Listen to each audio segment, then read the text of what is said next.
ఉన్న బంగారాన్ని విడిపించి ఆ రోజు ఆన్లైన్ రేటుకే మేము కొంటాం. Sharma gold company.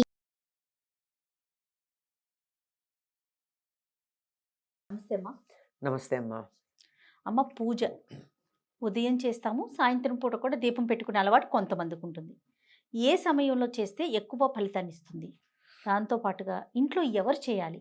ఆ ఇంట్లో ఉన్నటువంటి ఆ స్త్రీ చేయాలా, లేకుంటే పురుషుడు, అంటే ఆడవారు చేయాలా, మగవారు చేయాలా? అసలు మనకి శాస్త్రం ఏమైనా చెప్పిందా దీనికి సంబంధించి? మీరు మొదట అడిగిన ప్రశ్నకి శాస్త్రం దాకా అక్కర్లేదమ్మా. ఆ, మనం ఆలోచిద్దాం. భోజనం పొద్దున్న చేయాలా, సాయంత్రం చేయాలా? మధ్యాహ్నం చేస్తాము, నైట్కి అంటే పొద్దున. మధ్యాహ్నం అంటే పొద్దున. పొద్దున్న పొద్దున చేస్తాం, సాయంత్రము చేస్తాం, రాత్రి చేస్తాం కదా. కదా, పూజ కూడా అంతే, 2 పూట్ల చేయాలి. అయితే పొద్దున ఎక్కువగా బరువుగా తింటాం, సాయంత్రం తేలిగ్గా కొంచెం తింటాం. తేలిగ్గా తింటాం. అమ్మ, ఇందులో అందరూ చేయాల్సిన అవసరం ఉంటుందా? అది చెప్తున్నా. అందువల్ల తప్పనిసరిగా 2 పూటలా పూజ చేయడం అన్నది పద్ధతి.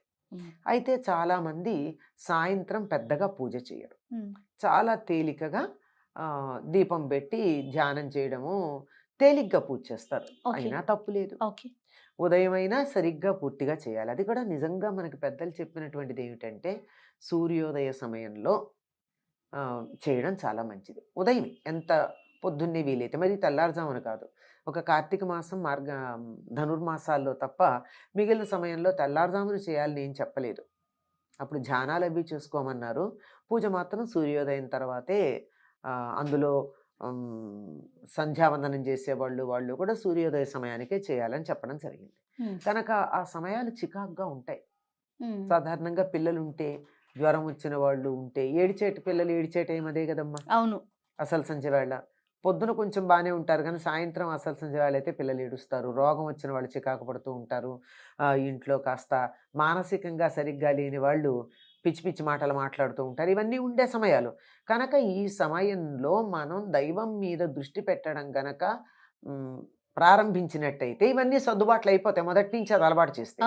అందుకని సంధ్యా సమయంలో దీపం పెట్టడము, ప్రార్థన చేయడము. అందరూ దీపం పెట్టక్కర్లేదు గనక ఒకళ్ళు దీపం పెడితే మిగిలిన వాళ్ళందరూ అక్కడ కూర్చొని దండం పెట్టుకోవడము, తోచిన నామం చదువుకోవడము, స్తోత్రాలు చదువుకోవడము, మొత్తానికి దైవ ధ్యానంలో సమయం గడపమని చెప్పారు, ఉదయం సాయంత్రం కూడా.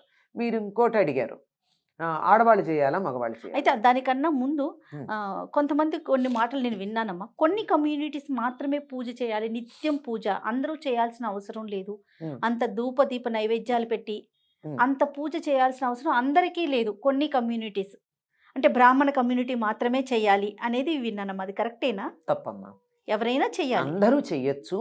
అయితే ఉదాహరణకి ఇప్పుడు పొలంలో పనిచేసుకోవడానికి వెళ్ళే వాళ్ళు ఉన్నారమ్మా.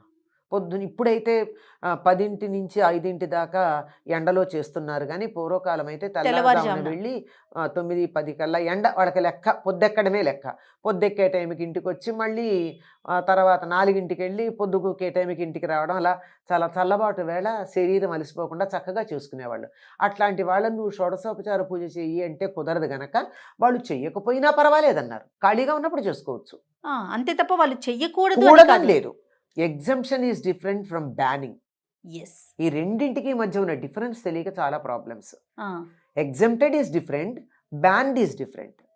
చెయ్యొద్దు అని ఎక్కడా చెప్పాల, చక్కగా చెయ్యొచ్చు, అందరూ చెయ్యొచ్చు. అసలు కమ్యూనిటీస్ అందరూ చేయాలమ్మా. ఇప్పుడు వీళ్ళు అన్నం తినాలి, వీళ్ళు అన్నం తినకూడదు అని ఎవరి గురించి చెప్తున్నారమ్మా? శరీరానికి ఆహారం ఎంత అవసరమో మానసిక ఆరోగ్యానికి ధ్యానము, పూజ అంత అవసరం. ఎవరికి అక్కర్లేదు? అందరూ చేయొచ్చు.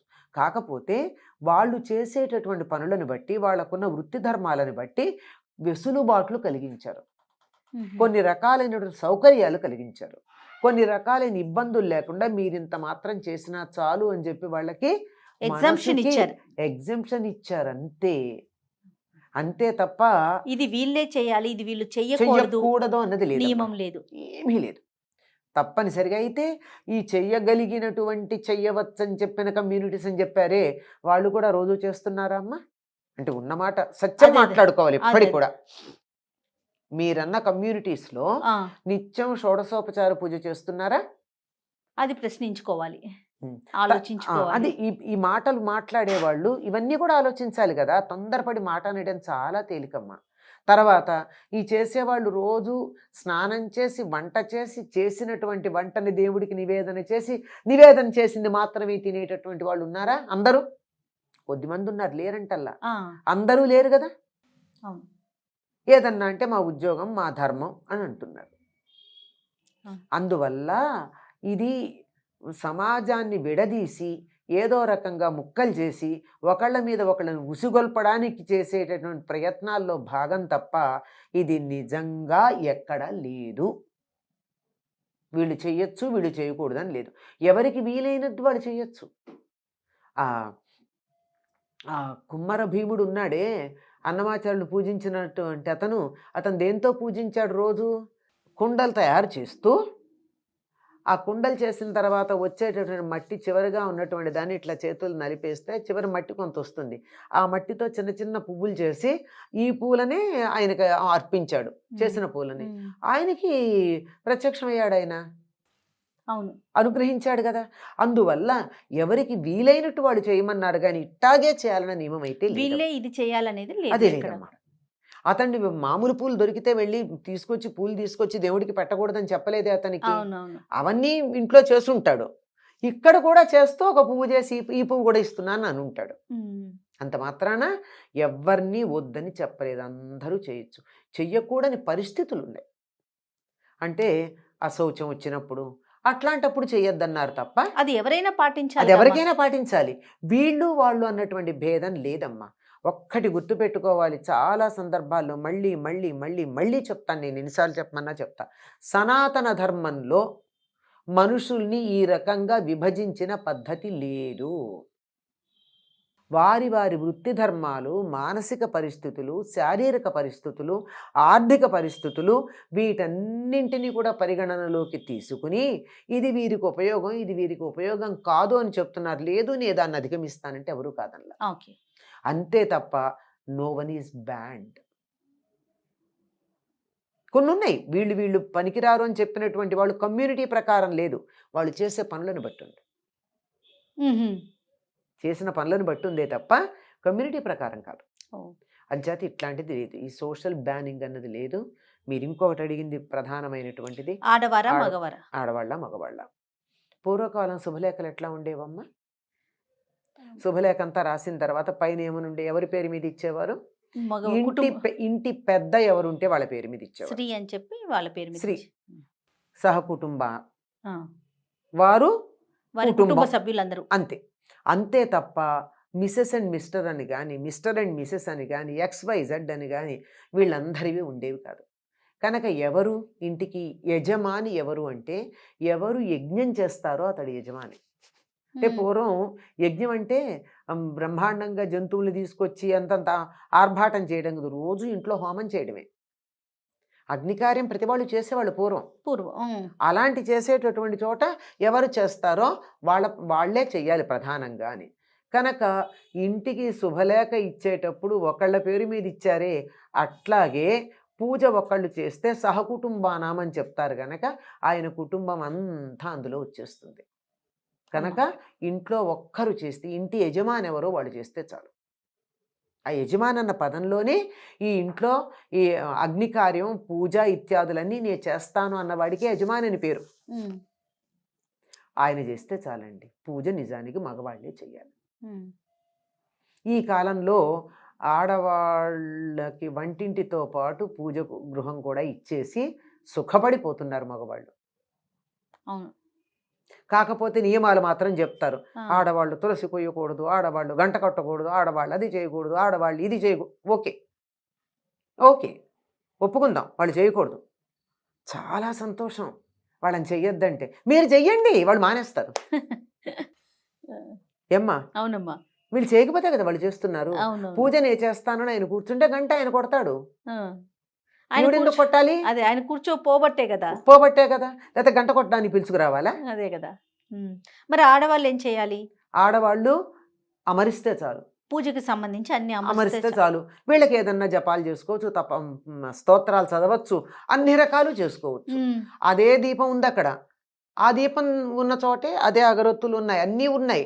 ఆ ఉన్న చోట కూర్చుని వీళ్ళు ఇంట్లో ఆడవాళ్లే కాదు, పిల్లలు పెద్దలు, ఓ కుటుంబంలో ఇవ్వాళ్ళంటే ఇద్దరు ఒంటికాయ సొంటు కొమ్ముల్లాగా ఉంటున్నారు కానీ 25 మంది ఉండేవాళ్ళు కదా. ఇంతమంది ఉంటే ఏం చేసేవాళ్ళమ్మా? అందరూ పూజ చేసుకోవాలని ఉండదు, ఎవరికి వాళ్ళకి ఆత్మోద్ధారణ కావాలని ఉండదా?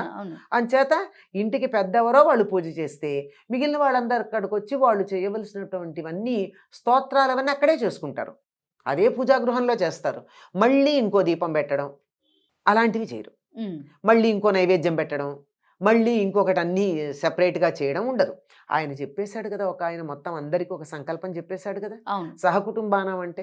మళ్ళీ నువ్వు వేరే సంకల్పం చెప్పుకుంటే ఈ కుటుంబంలో సభ్యులు కారా మీరు? నేను చెప్తూ ఉంటాను, చాలాసార్లు చెప్పాను. ఎక్కడ దేవాలయాలకు వెళ్ళి పూజ చేయించుకుంటూ భర్త పేరు భార్య పేరు చెప్పి సహకుటుంబానం అని చెప్పిస్తారు. అంటే భార్య కుటుంబం వేరు, భర్త కుటుంబం వేరు అనమాట. మరి విడిపోకుండా ఆ దేవుడు అనుగ్రహం వల్ల విడిపోతున్నారు. సహకుటుంబానం అంటే సరిపోతుంది. పిల్లల పేర్లు, అందరి పేర్లు వీళ్ళు చెప్పించుకుంటున్నారు, వాళ్ళు చెప్తున్నారు, బాగా శాస్త్రోక్తంగా చేస్తున్నారని తెలిసేటట్టుగా వాళ్ళు అడిగి చేపిస్తున్నారు. దానివల్ల నిజంగా ఆ దైవానికి అక్కడ శక్తి ఉండి ఆ మాట ఉచ్చరించేటటువంటి ఆయనకు ఉపాసనా బలం ఉంటే దాని కారణంగా కుటుంబాలు విడిపోతున్నాయి అంటూ ఉంటాను నేను.